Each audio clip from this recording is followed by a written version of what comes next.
سرکار کبریا سے آیا کہ اے گروہ انبیاء اوصیاء فرقہ شاہ و گدا، تم میں سے اس بلا کا خریدار کون ہے؟ اس مرتبے کا ہم سے طلبگار کون ہے؟ جس دم خطاب عالم بالا سے یوں سنا، تفصیل وار دیکھ چکے تھے وہ سب بلا۔ سنتے ہی اس ندا کے ہر ایک تھر تھرا گیا، یارا جواب کا نہ ہوا سر جھکا لیا۔ ہر ایک تھا سکوت میں، تاب و تواں نہ تھی، گویا کسی کے منہ میں وہاں پر زبان نہ تھی۔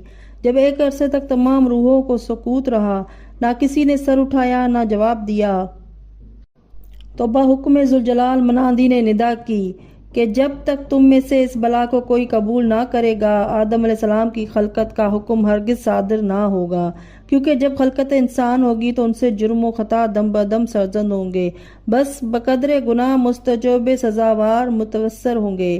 اس واسطے خداوند کریم چاہتا ہے کہ پہلے ہی سے بخشش کا سامان مہیا کر دے۔ کفارہ گناہ کا یہ